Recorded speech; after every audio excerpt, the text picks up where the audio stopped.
And that brings us to the analysis of Shields and Brooks. That is syndicated columnist Mark Shields and New York Times columnist David Brooks. Hello to both of you. Thank you, Judy.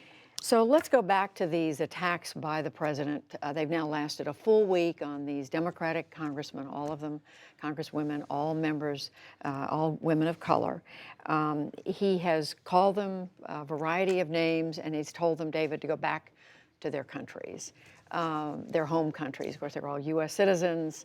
3 of them were born in the United States. What does all this tell us about President Trump, about these women members of Congress, about our country, and what does it say about racism? Well, it is racist. Let's get that off the top. It's a pretty clear example of it. To me, it shows that what Trump wants to do is make this election about what America is. And he has a certain vision of what America is. And his vision, America is xenophobic. The good people of the heartland are being threatened by outsiders and by Muslims and by people who don't look like them. It's a vision that is nostalgic, looking backward to the past. And it's a vision of a white America, that white Protestants created this country and the rest of us are here by their sufferance. And this is the national story he wants to tell. And I think it's up to the rest of us to tell a better story about America, that we're a universalist country. We're a country defined by our future, what we're building, and not by our past. And that we're a country that's traditionally had a mission to cross frontiers. And one of the missions we have right now is to create a mass multicultural democracy where people of all races can be united in one democratic process. And that is a hard thing to do, but Donald Trump is pointing us in the exact opposite direction. How do you see all this? I see it probably less cosmically than David, although I agree totally with his historical and philosophical perspective. I don't think Donald Trump has a vision. I think he has a vision of the campaign, what Donald Trump wants to do.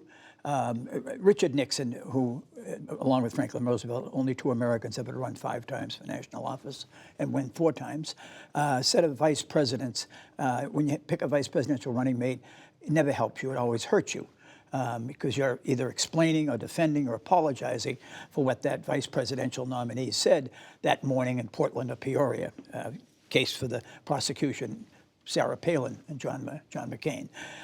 And what Donald Trump is trying to do in a very cynical and callous fashion, and David's absolutely right about the racist implications of it, is to marry these 4 freshman members to make them the running mate, whoever the Democratic nominee is.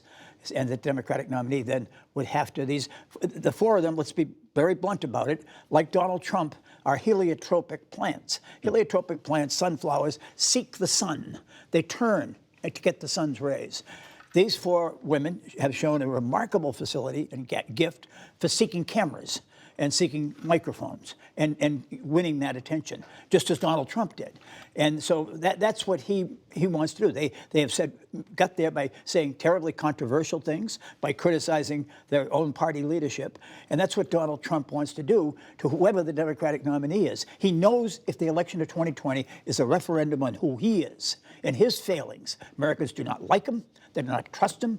They do not respect him. They do not think that he is an object of inspiration in any way to them or their children. Then he loses. But he has to make it about something other than himself. But so, David, does this help the president? I'm asking in part because we watched the cross-section of Republican reaction. Some Republicans were critical. A number of them embraced him, but a lot of them were quiet. Yeah, there are 2 theories of how Trump could win this election. One is, and they're both based on I, Donald Trump, have to win over people who don't like me, because the majority does not like Donald Trump. The one theory is he drives the Democratic Party so far left that people think they have no choice to vote for Donald Trump. The 72. Right, and by embracing the squad, and by attacking the squad, he forced the entire Democratic Party to embrace the squad, and the squad becomes the voice of the Democratic Party, at least for a week. And that's one theory. The second theory is, I don't like Donald Trump, but I like this economy. And that theory is you lay low and just let the economy do your speaking for you. Laying low is not really Donald Trump's style. So he's going with this. Do I think it will end up working? No. Because fundamentally, the vast majority of America like living in a diverse country. The vast majority of America abhor racism. And so it may work with a small base, but I think on balance, the evidence is very clear the mass majority of the country finds it repellent. Well, he had a crowd behind him this week in North Carolina Mark. He did. He was with the crowd, and then he was against the crowd. Now he's back with the crowd. We've learned most recently. Judy, the vote for president is the most personal vote that any of us as Americans cast. We're far more apt to cast a vote based on issues, whether it's the economy or immigration or the environment, for the United States Senate or for Congress. But in a presidential race, we have an information overload. We have a feel for who these people are as individuals and whether we would like them, whether we trust them. Donald Trump is presiding over the greatest economy in employment terms in the history of any American under the age of 68. And you could say 50 years ago it was almost as good. We were at war then. This is a peacetime economy. It's a remarkable thing. And yet, Judy, we sit here tonight, and 13% of Americans say they're often inspired by what he says. And half of Americans say they're never inspired. Americans do not trust him. I mean, 1/3 think he's honest and trustworthy. So Donald Trump has to make this election not about him. If it's about him, if it's a referendum on him and his qualities, because Americans have already decided he's never in a single day of his presidency had a majority of Americans say they approve of him with this greatest economy ever. So, I mean, he wants to make it, he doesn't want to make it about, if he was smart, he'd just withdraw and go to ground zero and say, look at the economy. I've done it. I'm working on it. That's all I'm doing. And he can't. He cannot. It's worth pointing out that my newspaper had an analysis today by Nate Cohn on how the Electoral College could differ from the actual popular vote. And the analysis was Trump could lose the popular vote by 5 percentage points, which is way more than I think the 2.8 he lost last time, and still carry the Electoral College. So this really is about Wisconsin, Michigan, Pennsylvania, Ohio. Well, among other things, the president managed to overshadow what had been a dispute between the squad and Speaker Pelosi, but also overshadowed a lot of what the Democrats who are running for president, running against him next year, are saying out on the campaign trail, David. But there was one dispute among these candidates that I want to ask the two of you about, and that's on health care. Bernie Sanders is out there saying, let's move to single payer, doubling down on that, saying that's the way we take care of all Americans. But you have Al Gore doubling down on Obamacare. What does this add up to? Yeah, I mean, the Joe Biden was. What did I say? I said you said Al Gore. I meant. He may very Is he well running too? Is he going to be on the may debate stage? Well, he overshadowed, but not that much. That's right. Joe Biden. Joe Biden. I, of course, think Joe Biden's policy is a better policy, and I just think politically it's better because I just don't think 170 million Americans with their private insurance plans are going to want to give that up. And I happen to think that's a death knell for any Democratic candidate. To me, the interesting question can be for Democrats to say, hey, all we've got to be is neutral to beat this guy. Let's be neutral. And let's not get carried away. And that would be a very rational way to conduct this campaign. Let Donald Trump kill himself, and let's just not be objectionable. It's not in the spirit of the Democratic Party right now. The ideological fervor is with the Warren, and it's with the squad. That's where the excitement is. And so it'll be interesting to see if somebody can pull off a campaign that basically says, let's not get carried away.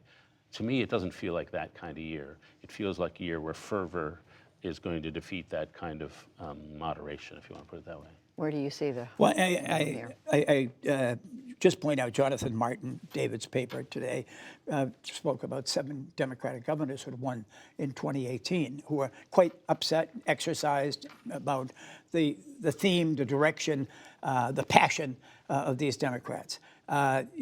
David mentioned the states That they're moving too left, too far. that they're to the moving left. too left, and I think the consensus, certainly my own was, and of Democrats I talked to after the first debates, was also one. I didn't very few who were cheered by it, whose objective and principle, operating principle, was nominating a candidate who could defeat Donald Trump and be a good president at the same time. So you look at this, Judy, and I think you have to say that if you just won an election in 2018, granted it was a congressional election, but health care was the dominant issue. And John Boehner, who was Republican Speaker of the House, 25 years in the House of Representatives, freed of all obligations, given the candor of senior statesmanship, said, in 25 years in the House, never once in all the years I worked on it did the Republicans ever come up with a single health care plan. And he's absolutely right. There was never a consensus Republican health care plan. There wasn't in 2017. There wasn't in 2013. There wasn't in 2019. And so the point was the Democrats can't give it away. This is their issue. They're the ones who were fighting to protect pre-existing condition for voters. And you're saying that's what Bernie Sanders And I think that's exactly what Democrats do when they talk. I mean, you talk about winning the states David mentioned, those are states that do have strong labor union memberships. Labor unions have won for their membership, especially the industrial unions, auto workers, steel, so forth. They've won great health care plans. Now, you start the election by saying, we're going to get rid of these. We're going to start 170 million Americans with private insurance. You're not going to have it. Going to have a better system. Come on. I mean, is this realistic? Is this plausible? Well, I mean, it's striking, but the fervor with Sanders, it strikes me this whole week, the Pelosi versus the Squad, and then Sanders versus Biden. There's a split here between people like Pelosi, who's pretty liberal, but she basically grew up in a time when you work within the system. There's a system here, you have to compromise, you have to dialogue, and you just get what you can. The question is not what do I want, it's how much can I get right now. And a lot of people say, no, I'm not working with the system, I'm blowing up the system. Yeah. And frankly, Donald Trump on the right is a little of that. The Squad is certainly that. And Bernie Sanders is certainly that. And I was very struck by how tough Sanders went after Biden. Right. Called him a liar. That was above, which he wasn't. He did not lie in that case. And so it was a pretty brutal campaign of people who want to tear down not only the system, but parts of the Democratic Party. Well, we are watching it, and we need to be talking about these Democratic candidates because they've got another debate coming up next week, and we're going to be looking at that. David Brooks, Mark Shields, thank you both. Thank you, Judy.